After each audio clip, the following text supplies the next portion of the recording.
C'est bizarre, c'est génial, et ça rend la Russie folle. L'Ukraine utilise une arme romaine ancienne pour arrêter les chars modernes sur leurs traces. Encore et encore, l'Ukraine a transformé la créativité en son arme la plus mortelle, transformant des camionnettes en véhicules de cauchemar, transformant des drones de loisirs en bombes volantes. Ils ont prouvé que l'innovation bat la force brute. Ils ont même réparé des chars russes capturés, parfois avec la touche hilarante d'appeler le support technique russe pour des pièces manquantes. Mais maintenant, l'Ukraine remonte à plus de 2000 ans pour sa dernière surprise sur le champ de bataille. Inspirées par l'Empire romain, les forces ukrainiennes déploient un outil ancien qui est bon marché, simple et d'une efficacité dévastatrice contre les véhicules russes. Rencontrez le Tribulus, un piège à pointe tout droit sorti de l'histoire qui prouve que la machine de guerre moderne de la Russie n'est finalement pas si invincible. Alors, comment cette arme ancienne sème-t-elle le chaos sur un champ de bataille moderne ? Analysons cela. Cette arme discrète, utilisée par les armées pendant des siècles, figure rarement dans les pages de l'histoire militaire. Mais demandez à quiconque a eu le malheur d'en rencontrer une sous le pied, ou sous un véhicule, et ils vous diront que cette chose est inoubliable. Un caltrope est simple mais trompeur, des pointes dentelées disposées de sorte qu'une pointe soit toujours dressée vers le haut, quelle que soit la façon dont il atterrit. Un casse-tête géométrique armé dans la réalité. Un caltrope est une arme de déni de zone utilisée pour ralentir, perturber et mettre en danger plutôt que pour détruire directement. Imaginez un champ semé de ces choses, et vous pouvez imaginer le chaos qu'elles créent. Pneus crevés, véhicules bloqués et approvisionnement perturbé. Alors que des armes comme le gaz toxique et les mines terrestres font l'objet de vives critiques pour leurs effets durables, le caltrope reste étrangement sans controverse. Ce n'est pas glorieux ni éclatant, mais ça fonctionne, et son design est resté quasiment identique durant des siècles. Le concept de base provient de la Rome antique, quand les soldats utilisaient des fers dentelés à 4 points pour stopper les ennemis qui les poursuivaient. Au fil du temps, cette arme simple mais astucieuse a acquis de nombreux noms, reflétant sa forme, sa fonction ou son influence régionale. Le terme moderne caltrope vient de l'ancien anglais calcatrip, signifiant piège à talons, un clin d'œil à son but douloureux. Les Romains, pratiques, l'appelaient murex forus, ou fer dentelé, comparant aux coquilles épineuses du mollusque murex, prisé pour sa teinture pourpre. Un autre nom romain, tribulus, le liait au grec tribolos, signifiant avant ou tétraèdre. Ce nom est resté, et a plus tard inspiré le nom scientifique d'une plante, Tribulus terrestri, dont les gousses de graines épineuses ressemblent étrangement au design pointu du caltrope. Les Français l'ont surnommé chaussée trappée, ou piège à chaussures, tandis qu'ailleurs, il est connu sous le nom de pied de corbeau, ou Jack Rock. Le caltrope était réapparu dans les stratégies militaires à travers les siècles et les continents, de l'Europe à l'Asie et à l'Afrique du Nord, atteignant même le Nouveau Monde, comme vous l'entendrez plus loin dans la vidéo. Peu importe son nom, son but était toujours le même, mutiler, immobiliser et refuser le terrain aux ennemis avançants. La simplicité cruelle du caltrope était initialement conçue pour stopper la principale méthode de déplacement des hommes et chevaux, les pieds. Les versions romaines étaient conçues vaudoueuses avec des pointes qui se logèrent dans les sabots des chevaux, leur causant de la douleur et les rendant inutilisables au combat. Le même principe s'appliquait aux soldats, qui risquaient des blessures invalidantes en marchant sur les pointes acérées. Un seul pas pourrait entraîner des lacérations, perforations ou infections qui les mettraient hors combat. Les interprétations modernes ont élargi le but du caltrope. En tant qu'arme moins létale, elle n'est pas explicitement conçue pour tuer, mais plutôt pour incapaciter le personnel ou désactiver des équipements comme les pneus. Cette catégorisation correspond à la définition plus large des armes non létales, conçues pour repousser ou immobiliser sans causer de destruction massive ni de pertes humaines. Cependant, selon le département de la défense des États-Unis, même les armes non létales présentent un risque de blessure grave ou de mort, rendant le terme moins létal plus approprié. Il est crucial de noter que les choses trappes, bien que discrètes et nuisibles, ne sont pas considérées comme des pièges. Bien qu'ils blessent ou endommagent par surprise, leur conception ne répond pas à la définition juridique d'un piège selon la Convention sur certaines armes classiques. Un piège est défini comme un dispositif destiné à tuer ou à blesser lorsqu'une personne perturbe ou interagit avec quelque chose conçu pour paraître inoffensif, comme un jouet ou une montre. Par contre, les choses trappes sont directes et sans tromperie. Malgré leur petite taille de 3 à 5 pouces, leur apparence agressive et épineuse avertit de leur dangerosité. Ce sont aussi des dispositifs passifs, sans explosifs et non déclenchés par des actions insoupçonnées. Le dommage survient seulement quand un objet applique assez de force pour toucher directement les pointes. Cette distinction claire garantit que les choses trappes, lorsqu'elles sont utilisées comme prévu, évitent les préoccupations éthiques et juridiques associées aux pièges. Au lieu de cela, ils restent fermement dans la catégorie des outils simples mais dévastateurs pour immobiliser les ennemis et refuser l'accès. Mais leur simplicité et efficacité ne sont que quelques avantages des choses trappes. Ces pointes discrètes offrent une multitude d'avantages qui en font un choix idéal pour les forces ukrainiennes luttant contre une armée russe numériquement supérieure et lourdement équipée. Pour commencer, les choses trappes sont incroyablement simples à fabriquer et à déployer. Contrairement à l'armement avancé qui requiert beaucoup de temps, de ressources et d'expertise, les choses trappes peuvent être produites en grande quantité à moindre coût. Cela répond exactement aux besoins de l'Ukraine en solutions efficaces, pour contrer la puissante machine de guerre russe. Dispersés sur les routes, champs ou voies d'approvisionnement, ils ne nécessitent ni formation spéciale ni maintenance, les rendant accessibles à toute unité sur le terrain. Leur portabilité est un autre grand avantage. Les choses trappes, légers et portables, peuvent être dispersés rapidement par des soldats ou des véhicules à des points stratégiques pour entraver les mouvements ennemis.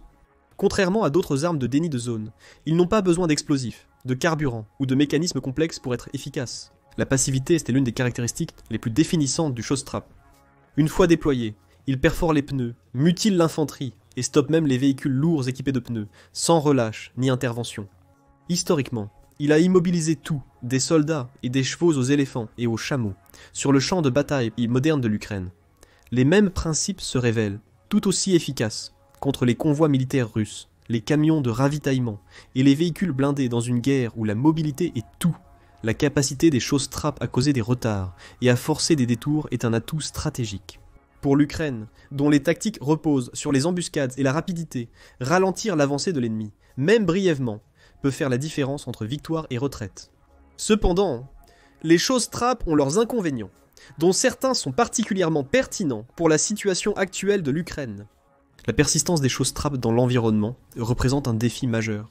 Contrairement aux mines terrestres modernes pouvant s'autodétruire, les choses trappes demeurent dangereuses jusqu'à leur retrait actif. Cela crée un risque à long terme pour les civils, en particulier dans les zones où les combats ont cessé, mais où des choses trappes dispersées subsistent. L'Ukraine, déjà confrontée à la destruction de son infrastructure et au déplacement de sa population, pourrait faire face à un important déminage après-guerre. Ces opérations ne sont pas seulement coûteuses et longues, mais elles représentent également des risques de sécurité continue pour les civils et même pour les équipes de déminage elles-mêmes. D'un point de vue juridique et éthique, la nature indiscriminée des caltropes peut poser problème. Bien que cibler les véhicules et le personnel ennemi soient conformes aux règles de distinction et de proportionnalité en vertu du droit des conflits armés, la réalité de la guerre rend souvent difficile la prévention totale des dommages aux non-combattants. Dans les zones urbaines ou rurales, fortement fréquentées, le risque que des civils rencontrent involontairement des caltropes augmente, soulevant des questions cruciales sur la proportionnalité et la faisabilité des précautions pour atténuer les dommages. Le déploiement efficace de caltropes sans causer de blessures involontaires, surtout aux forces alliées, requiert une planification minutieuse. Sans surprise, l'Ukraine a trouvé un moyen ingénieux et sûr de déployer des caltropes, combinant technologie de pointe et astuces à l'ancienne. C'est tout simplement brillant. Alors quelle est cette tactique révolutionnaire? Les drones ukrainiens modifiés larguent des caltropes sur les routes clés, semant le chaos pour les camions de ravitaillement russes. Bien que le concept de caltrops largués par drone ait été théorisé auparavant, l'Ukraine est la première à l'utiliser de manière significative dans un conflit armé. Ces pointes aiguës, qui éclatent les pneus, ne sont pas seulement une nuisance, mais un véritable barrage routier. Lorsque les véhicules russes s'arrêtent ou ralentissent, ils sont une cible facile pour les drones kamikazes first-person view ukrainiens qui les attaquent. C'est un double coup dévastateur. Cette synergie entre les choses trappes et les drones n'a pas seulement arrêté les convois russes, mais a également introduit un nouveau niveau de guerre psychologique. Les camionneurs de ravitaillement, déjà inquiets des attaques aériennes, sont maintenant confrontés à une menace supplémentaire, des pièges invisibles qui déchirent les pneus et parsèment les routes. Ces pièges ne peuvent être évités en ravitaillant la nuit. Les choses trappes sont toujours là, prêtes à provoquer des crevaisons et même des accidents. En conséquence, le coup psychologique sur les forces russes est immense. Comme l'a décrit un blogueur russe, l'ennemi continue de trouver de nouvelles choses méchantes. Non seulement il largue des mines depuis des drones, mais il recouvre littéralement des sections dangereuses des routes de front avec des pointes. Et ces choses méchantes ne sont pas seulement frustrantes, elles sont carrément terrifiantes. Les choses trappes forcent les conducteurs russes à prendre des risques supplémentaires inutiles. Un blogueur russe a révélé les mesures frénétiques qu'ils doivent prendre. Pour des raisons de sécurité, nous devons voler à travers ces zones et conduire le plus vite possible. Et imaginez ce qui arrive à une voiture lorsque 2 roues ou plus sont immédiatement crevées par des pointes. La peur est palpable. Le blogueur russe poursuit sa lamentation. Dans ces endroits, les drones ennemis attendent leur proie. Et dès que le véhicule s'arrête, un oiseau ennemi apparaît immédiatement et largue des bombes. Enfoiré sournois. Les drones first-person view, l'oiseau ennemi, aggravaient une situation déjà dangereuse, la transformant en un cauchemar encore plus grand. La menace constante des frappes de drones et le danger des choses trappes créent un sentiment de péril imminent qu'aucun soldat ne veut affronter. L'objectif final est d'empêcher les véhicules russes d'accéder à certaines zones. L'un des lieux où les choses trappes sont actuellement déployés est l'oblast de Rivne, à environ 338 km à l'ouest de Kiev. Cette région accueille la centrale nucléaire de Rivne, qui pourrait être la prochaine cible de la Russie. La région a déjà été touchée par les attaques aériennes de fin novembre 2024, qui ont coupé l'électricité pour au moins 280 000 personnes dans la région occidentale de Rivne. Bien que les caltropes ne puissent pas se défendre contre un barrage massif de 100 drones et 90 missiles, ils peuvent arrêter, ou du moins retarder, l'entrée des véhicules russes à Rivne pour causer encore plus de dégâts. Des caltropes enchaînées sont désormais placées à chaque point de contrôle à Rivne pour cette raison. Les forces ukrainiennes déploient parfois manuellement de grands caltropes, les positionnant stratégiquement là où elles prévoient les mouvements russes. Par exemple, de grands et lourds caltrops ont été vus alignés dans les rues de Kiev pour empêcher les chars russes de traverser la ville. Ces versions artisanales sont souvent produites dans des ateliers de fortune. Ils témoignent ainsi de l'ingéniosité de l'Ukraine à adapter les tactiques traditionnelles à son avantage. Mais le génie ukrainien dépasse les ateliers improvisés. Des fabricants professionnels ont aussi produit massivement ces armes essentielles. Art of Steel, un fabricant ukrainien, a rapidement adapté ses opérations pour répondre aux besoins de la guerre. Connue pour la fabrication d'armures médiévales, pour des reconstitutions et des spectacles, l'entreprise s'est reconvertie dans la production de choses trappes pour les forces armées ukrainiennes. Selon un responsable de l'entreprise, les Ukrainiens sont unis dans cette guerre. Tout le monde essaie d'aider sur les lieux de combat et à l'arrière. Depuis l'escalade de la guerre, les forgerons qualifiés d'Art of Steel ont produit des centaines de ces choses trappes, transformant leur expertise en armement historique, en une ressource vitale pour le champ de bataille moderne. L'adaptation rapide de la boutique illustre la débrouillardise ukrainienne face à l'adversité. Quelques jours après l'invasion, Art of Steel avait déjà soudé des dizaines de ces dispositifs métalliques, sans même avoir reçu d'instructions pour le faire. Un forgeron chez Art of Steel s'est inspiré d'une idée en ligne pour placer des choses trappes aux barrières et points de contrôle, et s'est porté volontaire pour commencer la production. Cela en dit long sur la mentalité ukrainienne. L'effort d'Art of Steel n'est qu'une partie d'un mouvement national plus large, où les métallurgistes, les bénévoles et les citoyens ordinaires se sont unis pour soutenir les forces ukrainiennes. Des plaques de blindage corporel au remplissage de cocktails Molotov, les Ukrainiens exploitent toutes les ressources disponibles pour se défendre. Marc Cantian, conseiller senior au Centre d'études stratégiques et internationales, a observé qu'il y a un peu de cette saveur d'impliquer toute la population, rappelant les collectes de ferraille aux États-Unis pendant la Seconde Guerre mondiale. Mais ce n'est pas seulement l'ingéniosité moderne de l'Ukraine qui fait écho aux guerres passées. Les caltropes sont utilisés depuis l'Antiquité pour perturber et désarmer les ennemis lors des batailles. Mais il y a une raison pour laquelle les caltropes ne sont pas restés confinés à la guerre ancienne. Avec cela à l'esprit, faisons un voyage à travers l'histoire d'un caltrops jusqu'au caltrope de l'ère des drones vus en Ukraine. L'utilisation la plus ancienne enregistrée de caltrops remonte à 331 avant JC lors de la bataille de Gorgamela, où Alexandre le Grand a affronté le roi perse Darius III. Des historiens comme Polyanas ont décrit comment Darius a semé des pieds de corbeaux devant son armée pour entraver les forces d'Alexandre. Malgré le génie tactique d'Alexandre, qui lui a permis de contourner ses dispositifs et de gagner la bataille, ces pièges remplis de pointes avaient clairement un potentiel perturbateur qui perdurerait des millénaires. Les Romains ont intégré les caltrops à leur tactique de guerre grâce au progrès du génie militaire. Les légions romaines, réputées pour leur discipline et adaptabilité, ont utilisé les caltrops avec succès contre leurs ennemis. L'une des utilisations les plus notables au début a eu lieu lors de la bataille de Carie en 53 avant JC, où les soldats romains ont déployé des caltropes pour contrecarrer la lourde cavalerie des Parthes. Bien que Jules César n'ait pas utilisé de caltropes lors du siège d'Alésia en 52 avant Jésus-Christ, ces légions étaient équipées de dispositifs similaires, des blocs de bois avec des crochets en fer conçus pour ralentir l'avancée de l'ennemi. Cela t'a révélé le pragmatisme des Romains à la guerre, employant tout moyen leur permettant de dominer le champ de bataille. Au Moyen-Âge, les caltropes ont fortement évolué grâce aux forgerons européens, qui en ont perfectionné la conception. La forme traditionnelle de la balle a été remplacée par 4 pointes de fer aiguisées en tétraèdre, version plus simple et efficace.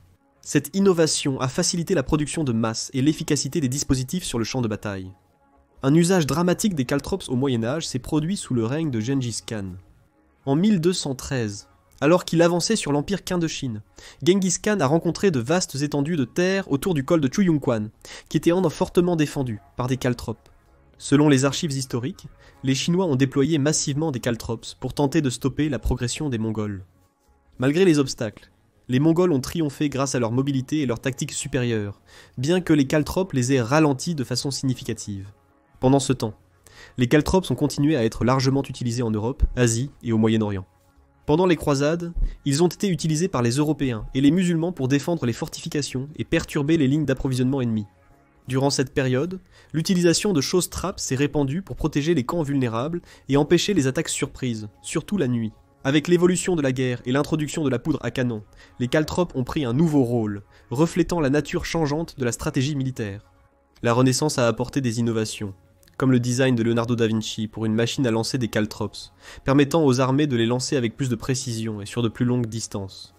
Malgré l'utilisation croissante des armes à feu, le caltrop restait une option viable pour se défendre contre les charges de cavalerie, grâce à sa capacité inégalée à désactiver les chevaux. Le caltrop a été introduit dans le Nouveau Monde par les premiers colons anglais à Jamestown, en Virginie. Au XVIIe siècle, ces dispositifs à pointe servaient à protéger les premières colonies des attaques amérindiennes et espagnoles potentielles. Bien que seulement quelques exemples aient été découverts à Jamestown, la présence de caltrops dans la colonie reflète leur valeur militaire durable. Au XXe siècle, les caltrops ont également été utilisés pendant la Première Guerre mondiale.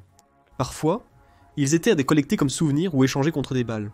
Cependant, ils servaient aussi à leur objectif premier, handicaper les chevaux. Lors de la Seconde Guerre mondiale, ils sont restés utilisés, mais dans un but différent. Les pneus pneumatiques ont rendu le caltrop très efficace contre les camions, chars et autres véhicules militaires. Pendant la guerre, les Alliés et l'Axe ont largement utilisé les choses trappes. Les résistants alliés en Europe ont été approvisionnés en caltrops fabriqués en masse par le Special Operations Executive britannique et l'Office of Strategic Services américain. Ils ont pu le faire, car ces dispositifs étaient simples à fabriquer, faciles à distribuer, et très efficaces pour ralentir ou immobiliser les véhicules allemands, en particulier sur les routes des territoires occupés. Les combattants de la résistance dispersaient les caltrops sur les routes, soit comme tactique de harcèlement, soit comme prélude à des embuscades. Cependant, les combattants allemands n'ont pas attendu sans rien faire. Ils ont aussi créé leur version du caltrop en tôle, largué par avion depuis des canettes. Des centaines de dispositifs à pointe, conçus pour désactiver véhicules et avions, étaient contenus dans chaque boîte. Une boîte pouvait disperser jusqu'à 1000 caltrops sur une large zone, causant le chaos et la perturbation derrière les lignes ennemies. Comme les Ukrainiens actuellement, les Allemands utilisaient aussi des versions plus grandes et volumineuses de caltrops. Ces dispositifs, appelés dents de dragon et hérissons tchèques, étaient surtout utilisés comme obstacles anti-chars. Les scènes d'ouverture du film épique Sauvant le soldat Ryan, 1998, dépeignant l'assaut de la plage d'Omaha, montre l'efficacité de ces obstacles à limiter la mobilité des forces de débarquement. Après la Seconde Guerre mondiale, les choses trappes ont continué à être utilisées dans divers conflits, notamment la guerre du Vietnam. La nature de ce conflit, avec ses jungles denses et son terrain accidenté, a rendu le chose trappe utile pour les deux camps. Les armées américaines et nord-vietnamiennes ont utilisé ces dispositifs pour ralentir l'infanterie et les véhicules. Au XXIe siècle, les choses trappes étaient largement désuets sur les champs de bataille ouverts. Cependant, ils ont trouvé une nouvelle pertinence dans la guerre urbaine complexe et asymétrique, caractérisant des conflits comme la guerre en Irak. Les militaires américains ont commencé à utiliser des dispositifs à pointe pour ralentir ou stopper les véhicules servant de voitures piégées qui tentent de forcer les points de contrôle. Cette utilisation était efficace pour contrôler le trafic aux postes militaires ou sécuriser des zones sensibles, telles que les routes menant à des infrastructures vitales. Les choses trappes ont eu un tel impact sur les États-Unis, militaires qu'ils conservent encore une signification symbolique. Par exemple, le 3e corps blindé de l'armée américaine et la 3e division des Marines intègrent l'imagerie des choses trappes dans leurs insignes, soulignant l'importance historique et actuelle de cet outil défensif. Cependant, ni les États-Unis ni l'Ukraine n'ont été les premiers à introduire le concept de choses trappes pour les drones. Cet honneur revient à la Chine. En 2019, un drone hexacoptère conçu pour larguer des choses trappes a été présenté lors d'une exposition militaire en Chine. Bien que cette innovation ait souligné le potentiel des drones pour livrer des charges utiles non conventionnelles dans les conflits modernes, ce n'était pas une révélation révolutionnaire. C'était une réponse stratégique à la nécessité de tactiques de déni de zones précises, efficaces et à faible coût. Lors du même salon, un autre hexacoptère armé d'une mitrailleuse a été dévoilé. Cette innovation a montré la polyvalence croissante et le potentiel des drones pour agir en tant qu'arme, ou plateforme autonome, ou semi-autonome. L'Ukraine a cependant été la première à passer de la théorie à la pratique. Les combattants du pays ont démontré les applications concrètes de ces concepts sur le champ de bataille. Ils ont démontré que même à l'ère de la technologie avancée, les solutions basiques peuvent toujours avoir un impact énorme. Les caltrophes restent d'actualité. Ils sont un véritable multiplicateur de force sur le champ de bataille. Ainsi, les caltrophes ont un avenir prometteur dans le conflit ukrainien. Alors que les drones continuent donc d'évoluer, leur capacité en termes de précision, de livraison de charges utiles et de polyvalence tactique inspireront sans aucun doute des utilisations encore plus créatives sur le champ de bataille. Les drones ont déjà démontré leur capacité à livrer des grenades modifiées, des mines et même de petits robots tout au long de la guerre en Ukraine. Ils ont tout fait, de l'instauration de la peur chez les soldats russes à la facilitation de leur reddition.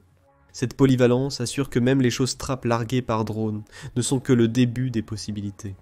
Mais même si l'Ukraine limite la livraison par drone aux choses trappes, cela est sûr de causer beaucoup de dégâts. En effet, ces outils légers sont parfaits pour le déploiement par drone, simples à produire et très efficaces pour entraver la logistique et la mobilité. Ils peuvent aussi être déployés rapidement selon les besoins du champ de bataille sans dépendre de ressources rares ou difficiles à obtenir. Et dans une guerre qui a déjà coûté à l'Ukraine des centaines de milliards de dollars et jusqu'à environ 400 000 soldats, chaque avantage compte. Selon vous, quel avantage les choses trappes procurent-ils aux troupes ukrainiennes sur le terrain? Et où voyez-vous leur utilisation à l'avenir? Donnez votre avis dans les commentaires ci-dessous. Allez maintenant vérifier que l'Ukraine utilise des drones vampires pour larguer des chiens robots sur les Russes. Ou cliquez sur cette autre vidéo.